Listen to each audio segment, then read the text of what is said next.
नमस्कार, जो सिंधी देख रहे सभी दर्शकों का स्वागत करते हैं प्रोग्राम वर्ल्ड इन फोकस में। बारिश तो हर साल होती है, लेकिन इस बार जो हुआ उसने पूरे देश को जैसे हिला कर रख दिया है। जम्मू कश्मीर से लेकर हिमाचल अरुणाचल तक बादल फटे, जमीन फटी और जिंदगियां जैसे थम सी गई हैं। और सवाल ये है कि क्या ये सिर्फ प्राकृतिक घटनाएं हैं या इसके पीछे कोई और वजह? क्यों पहाड़ अब इतना टूटने लगे हैं? क्यों हर साल बाढ़ और लैंडस्लाइड की मार तेज होती जा रही है? और क्या ये कुदरत का इशारा है कि हम कुछ गलत कर रहे हैं? समझेंगे आज वर्ल्ड इन फोकस में इन सभी सवालों के जवाब, इन आपदाओं के पीछे की वो सच्चाई जिससे अब मुंह नहीं मोड़ा जा सकता। ये करते हैं शुरुआत। बारिश का मौसम इस बार भी आया, लेकिन अपने साथ सिर्फ ठंडा क्या राहत नहीं बल्कि तबाही की लहरें लेकर आया। जम्मू कश्मीर से लेकर हिमाचल प्रदेश, उत्तराखंड, अरुणाचल प्रदेश और असम तक पहाड़ों ने जैसे जवाब देना शुरू कर दिया। कहीं बादल फट रहे हैं, कहीं जमीन फट रही है और कहीं लोग खामोश होकर अपनों को मलबे में दफन होता देख रहे हैं। सवाल ये नहीं कि बारिश क्यों हो रही है, सवाल ये है कि अब ये बारिश इतनी बेरहम क्यों हो रही है। हम शुरुआत करेंगे जम्मू कश्मीर से। 15 अगस्त के बाद वहां कुपवाड़ा, अनंतनाग और पुंछ जिलों में भारी बारिश के बाद क्लाउड बर्स्ट की घटनाएं लगातार दर्ज की गई और सिर्फ कई घंटों में कई घर मलबे में जैसे दब गए, सड़कें कट गईं और हजारों लोगों को रेस्क्यू करना पड़ा। हम साथ के साथ आपको तस्वीरें दिखाएंगे कि किस तरीके से वहां का सूरत हाल है। आप देख रहे हैं जम्मू कश्मीर रीजन, कठुआ, जम्मू, उधमपुर, श्रीनगर, लद्दाख हाईवे की ये तस्वीरें, जहां पर फिलहाल इस वक्त सिचुएशन क्या है। इस वक्त सेना और एनडीआरएफ की टीमों को मौके पर भेजा गया है, लेकिन कठिन भौगोलिक परिस्थितियों ने राहत पहुंचाने के काम को भी जैसे मुश्किल सा बना दिया है। कई इलाकों में लोग अभी फंसे हुए हैं। स्थानीय प्रशासन दिन रात जुटा हुआ है। घाटी के कई हिस्सों में नदियां खतरे के निशान से ऊपर बह रही हैं। आपको बता दें कि पिछले 5 सालों में जम्मू कश्मीर में क्लाउड बर्स्ट की घटनाएं दोगुनी हो चुकी हैं और अब ये हर साल की रूटीन बनती जा रही है। घाटी के कई इलाकों में इस बार हालात बेहद खराब रहे। कुपवाड़ा, पुंछ, अनंतनाग जहां क्लाउड बर्स्ट की घटनाएं सबसे ज्यादा दर्ज की गई, वहीं कटरा स्थित वैष्णो देवी यात्रा मार्ग पर भी हालात बिगड़ते दिखे। 30 से ज्यादा वहां लोगों की जान जा चुकी है। भारी बारिश के चलते त्रिकुटा पहाड़ियों में भूस्खलन की स्थिति बनी और यात्रा को उसी वक्त स्थगित कर दिया गया। श्रद्धालुओं की सुरक्षा को देखते हुए स्थानीय प्रशासन को पवित्र गुफा की ओर जाने वाले मार्ग पर न केवल चेतावनी जारी करनी पड़ी, बल्कि कुछ बैचों को वहां पर लौटाया गया। ये वही इलाका है जहां हर साल 90 लाख से ज्यादा श्रद्धालु दर्शन के लिए आते हैं। ऐसे में बारिश और लैंडस्लाइडिंग का ये खतरा सिर्फ पर्यावरणीय नहीं बल्कि मानव जीवन और आस्था से जुड़ा एक गंभीर विषय बन चुका है। अगर हम बात करें हिमाचल प्रदेश की, पहाड़ों का ये शांत राज्य अब हर साल यहाँ जून जुलाई में एक युद्ध भूमि में जैसे तब्दील होती जा रही है। इस बार शिमला, मंडी, कुल्लू, चंबा जिलों में लगातार बारिश के चलते कई जगहों पर भूस्खलन हुए। मंडी के पास एक पूरा होटल नदी में समा गया, जिसके वायरल वीडियो ने सबको जैसे झकझोर कर रख दिया था। 20 अगस्त तक राज्य में बारिश जनित हादसों में करीब 300 से ज्यादा लोगों की जान जा चुकी है और करोड़ों की संपत्ति बर्बाद हो चुकी है। NH5 जो चंडीगढ़ से शिमला को जोड़ता है, कई जगहों पर टूट चुका है। हिमाचल की सरकार ने साफ तौर पर कहा कि ये आपदा सिर्फ सामान्य मॉनसून का हिस्सा नहीं बल्कि एक असामान्य और खतरनाक ट्रेंड है। वैज्ञानिक भी मानते हैं कि पर्वतीय इलाकों में अब बारिश का पैटर्न पूरी तरह से बदल चुका है। पहले जो पानी 10 दिन में गिरता था, अब वो सिर्फ 2 घंटों में गिरता है और इसे कहते हैं extreme weather event. Arunachal Pradesh, जहां तक मीडिया की पहुंच बहुत कम है, वहां हालात और भी चिंताजनक हैं इस वक्त। सियांग, लोअर सुबनसिरी, तवांग, पापुम, पारो जिलों में भारी बारिश के चलते कई गांवों का संपर्क पूरी तरह से कट चुका है। ऐसे में हर साल हो रहे निर्माण कार्यों की बात करें, सड़कों की कटाई की बात करें, पेड़ों की कटाई की बात करें, ये सब मिलकर वहां के एनवायरमेंट को असंतुलित कर रहे हैं। और इसी का नतीजा है कि जहां पहले ये आपदाएं कभी कभार आती थी, अब हर साल की हकीकत बन चुके हैं। और उत्तराखंड भी कोई अलग नहीं। चमोली, उत्तरकाशी जिलों में बादल फटने और अब ये बादल फटने की कई घटनाएं दर्ज की गई हैं। समझना जरूरी है कि ये सब अचानक नहीं हो रहा है, ये सब एक लंबी प्रक्रिया का हिस्सा है जिसका नाम है क्लाइमेट चेंज। तो सवाल ये है कि अब हम क्या करें? क्या हर साल इस तरह बर्बादी के आंकड़े गिनते रहें या फिर ठहरें, सोचें और रास्ता बदलें? पर्यावरण को नीति के केंद्र में लाना अब ऑप्शन नहीं, एक मजबूरी है। अलर्ट सिस्टम को मजबूत करना है, निर्माण को नियंत्रित करना है, वैज्ञानिक नियंत्रण बनाना होगा और स्थानीय समुदायों को आपदा से पहले तैयार करना होगा, क्योंकि अगर अब नहीं चेते तो ये कहर कहीं ना कहीं हर साल और भयानक होता जाएगा। हमने इस सेगमेंट में आपको, चाहे वो जम्मू कश्मीर की बात हो, चाहे वो अरुणाचल की बात हो, चाहे वो उत्तराखंड की बात हो, चाहे वो हिमाचल की बात हो, यहाँ के तमाम जो ताज़ा सिचुएशन है, प्रेजेंट सिनेरियो इस वक्त का जो बना हुआ है, उससे आपको अवगत कराया है। अब हम आपको आगे आने वाले सेगमेंट्स में बताएंगे कि आखिर सबसे बड़ा मेन कारण क्या है। और जब हम फ्लड, फ्लैश फ्लड जैसे सिचुएशंस की बात करते हैं तो दूसरे मुल्कों में इस फ्लैश फ्लड को किस तरीके से कंट्रोल किया गया है, और ये अभी की बात नहीं है बल्कि पिछले कई समय से वहां पर फ्लैश फ्लड जैसी घटनाओं को कंट्रोल करने के लिए बहुत ही सीरियस तरीके से इस मसले को लिया गया है और उसका एक पुख्ता सोल्यूशन भी निकाला गया है। कंपेयर करना यहाँ पर जरूरी है ताकि एक मुल्क दूसरे मुल्क से कुछ सीख सके। जानेंगे उस सब के बारे में भी, पर पहले एक ब्रेक ले रुकेंगे। भारत के तमाम हिस्सों में अचानक तेज बारिश के कारण भारी विभीषिका का सामना इसे इस वक्त करना पड़ रहा है और इसकी वजह से अचानक बाढ़ आ रही है, बड़े भूस्खलन हो रहे हैं, बहते कीचड़ और मलबे ने तबाही मचा दी है और इसके कारण पूरे के पूरे इलाके इस वक्त मलबे के ढेर में बदल चुके हैं। कश्मीर के किश्तवाड़ जिले के चशौती कस्बे की बात करें तो बाढ़ भूस्खलन से कम वहां पर 60 लोग मारे गए, 200 से ज्यादा इस वक्त मिसिंग है। जबकि महीने की शुरुआत में उत्तराखंड के गांव में बाढ़ के साथ मलबा तेजी से आया जिसमें कम से कम 4 लोगों की मौत हो गई। धराली की बात कर रहे हैं और मौसम विभाग के अधिकारियों का ये मानना है कि अधिकांश घातक बाढ़ और लैंडस्लाइडिंग अचानक और मूसलाधार बारिश के कारण हुए और इस तरह की बारिश को बादल फटना कहा जाता है। वैज्ञानिक मानते हैं कि बारिश की जो चरम घटनाएं हैं, चाहे वो बादल फटने की घटनाएं हो या लंबी अवधि तक मूसलाधार बारिश का होना, इस पारिस्थितिक रूप से नाजुक क्षेत्र में अधिक बार और अधिक भयंकर होने लगी है क्योंकि जलवायु संकट तेज हो रहा है। और इस बार की अत्यधिक बारिश, बाढ़, बादल फटने की घटनाएं सिर्फ प्राकृतिक आपदा नहीं कही जा सकती, बल्कि ये कहीं ना कहीं जलवायु परिवर्तन और अनियोजित विकास का एक मिला जुला परिणाम है। समुद्री तापमान का बढ़ना, बदलता मॉनसून पैटर्न और मानवीय अतिक्रमण जैसी गतिविधियां इन घटनाओं की तीव्रता और फ्रीक्वेंसी को बढ़ा रही हैं। तो कारण क्या है? आइए इनमें से कुछ कारणों को सबसे पहले हम समझने की कोशिश करते हैं। इनमें सबसे पहला आता है मानवीय गतिविधियां। जी हाँ, आपदा और उनका इंसानी कनेक्शन अगर हम देखें तो मानवीय गतिविधियां लगातार बढ़ रही हैं क्योंकि शहरों में कंक्रीट के जंगल हैं, पेड़ों और मिट्टी की जगह सीमेंट ने ले ली है और इससे जमीन पानी को सोख नहीं पाती। साथ ही खराब ड्रेनेज सिस्टम और सालों पर अतिक्रमण के कारण थोड़ी सी भी तेज बारिश में शहरों में जैसे बाढ़ आ जाती है। जंगल की कटाई भी उनमें से एक है। इसके बाद हम बात करते हैं अनियोजित निर्माण कामों की।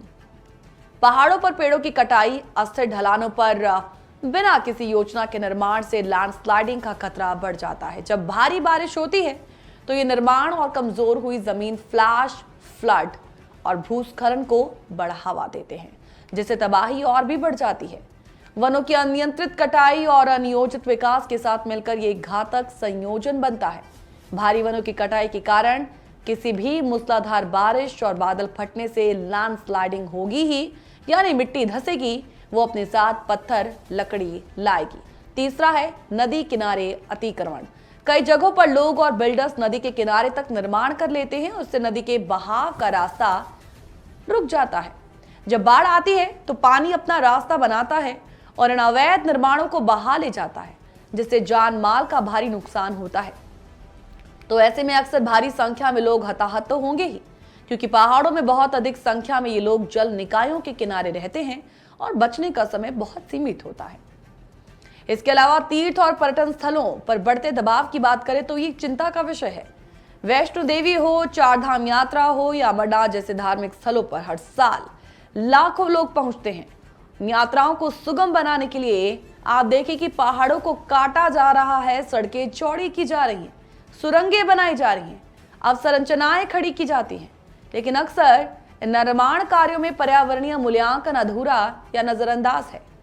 कटरा से भवन तक की वैष्णो देवी मार्ग की बात करें तो भारी बारिश भूस्खलन से वो काफी प्रभावित हुआ। इस वक्त श्रद्धालुओं की सुरक्षा को लेकर यात्रा को रोक दिया गया है। ये घटना बताती है कि धार्मिक आस्था से जुड़े इलाकों को भी अब आपदा की दृष्टि से दोबारा देखने की जरूरत है। एक और अहम पहलू, स्थानीय प्रशासन की तैयारी। पूर्व चेतावनी प्रणाली आज भी देश के कई पहाड़ी जिलों में आप देखें कि कोई ठोस भूस्खलन अलर्ट सिस्टम नहीं। कई जगह मौसम विभाग की चेतावनियों को या तो गंभीरता से लिया नहीं जाता या फिर उनका संप्रेषण स्थानीय लोगों तक समय से नहीं पहुंचता। तो ऐसे में लोग तब जागते हैं जब तबाही दरवाजे पर दस्तक दे चुकी होती है। जलवायु परिवर्तन और अनिश्चित मॉनसून अब केवल वैज्ञानिक या वैश्विक बहस का विषय नहीं, ये हमारे जीवन, हमारी सुरक्षा और भविष्य से जुड़े मसले बन चुके हैं। ग्लेशियरों का तेजी से पिघलना, समुद्र के टेम्परेचर में वृद्धि, मॉनसून के पैटर्न में उलटफेर, ये सब मिलकर भारत के पर्वतीय क्षेत्रों को पहले से कहीं अधिक सेंसिटिव बना चुके हैं। सवाल है समाधान क्या है? हल तो ढूंढना है। वक्त है कि हम विकास के मॉडल को सस्टेनेबल यानी कि टिकाऊ बनाएं। हर सड़क, हर पुल, हर टनल से पहले उसके पर्यावरणीय प्रभाव का वैज्ञानिक मूल्यांकन हो। स्थानीय समुदायों को तैयार किया जाए, उन्हें अलर्ट सिस्टम से जोड़ा जाए, वन संरक्षण को प्रायोरिटी दी जाए, नदियों के प्राकृतिक प्रवाह से छेड़छाड़ न हो। इन आपदाओं को अब सिर्फ कुदरत का कहर कह देना ये पर्याप्त नहीं। अब ये मानना होगा कि हम स्वयं उस कुदरत की लय को तोड़ चुके हैं और अब उसका जवाब भी भुगत रहे हैं। यहाँ एक और ब्रेक के लिए रुकेंगे, ब्रेक के बाद जल्द हाजिर होंगे, जुड़े रहें हमारे साथ। हर साल बाढ़ आती है, लैंडस्लाइडिंग्स होती हैं, सड़कों पर पानी दौड़ता है, जिंदगियां तबाह होती हैं। हम देखते हैं, सुनते हैं, कुछ दिन दुख जताते हैं और फिर भूल जाते हैं। लेकिन सवाल ये कि क्या अभी वक्त नहीं आया कि हम सिर्फ कहर को नहीं, उसकी वजह और उसके हल को भी जानें?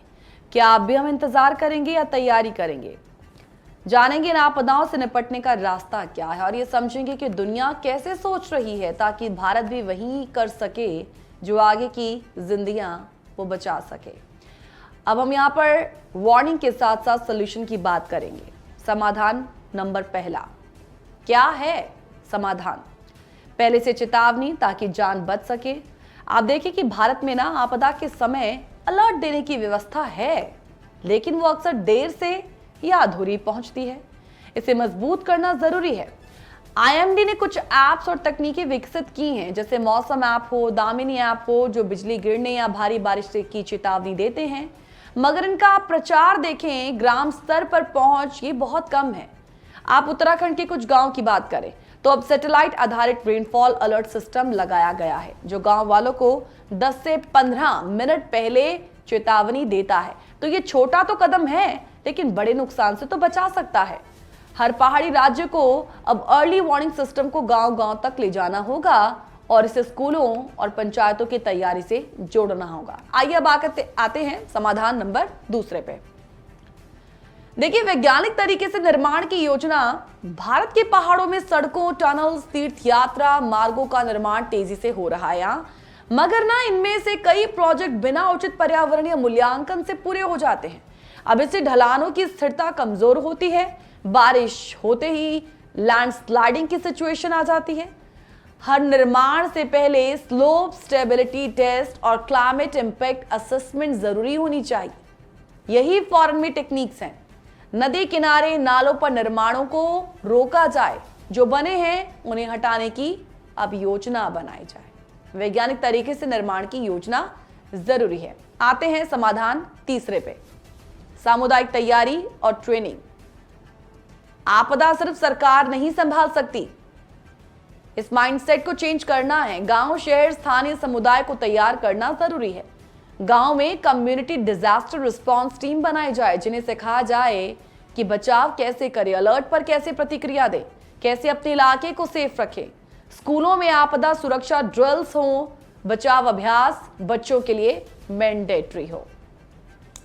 तो ये कुछ समाधान हो सकते हैं, इन पर काम किया जाए तो तबाही होने से रोकी जा सकती है। अब नजरें ना विदेश की ओर घुमाते हैं कि दुनिया क्या कर रही है। भारत अकेला देश नहीं जो इन आपदाओं से जूझ रहा है। इस वक्त अगर आप वर्ल्ड वाइडली देखें तो हर कहीं सिचुएशन ऐसी ही है। कई देश हैं जिन्होंने इस जंग में खुद को मजबूत बनाया हुआ है। अभी की बात नहीं करें, बहुत पहले की बात कर रहे हैं। अब जापान की बात करें, हर नागरिक को पता होता है कि भूकंप आएगा, तूफान आएगा, भूस्खलन आएगा, क्या करना है। हर घर में इमरजेंसी किट, सरकारी अलर्ट सिस्टम से जुड़े डिवाइस, परिवारों के लिए इवैक्यूएशन प्लान पहले से तैयार होता है। पहाड़ी इलाकों में लगातार स्लोप मॉनिटरिंग सेंसर लगे होते हैं। भारत में भी ऐसे रियल टाइम सिस्टम लगाए जा सकते हैं, खासकर जम्मू कश्मीर, उत्तराखंड, पूर्वोत्तर में। आप अमेरिका की बात करें, वहां पर फेमा एजेंसी हर राज्य के साथ मिलकर प्री डिजास्टर प्लानिंग करती है। वहां बाढ़ आने से पहले ही बचाव दल है, संसाधन है, फंड है, ये सब वहां पर पहले से ही स्केड्यूल्ड है। वहां कानून है कि बाढ़ प्रवण क्षेत्रों में निर्माण की इजाजत नहीं मिलती।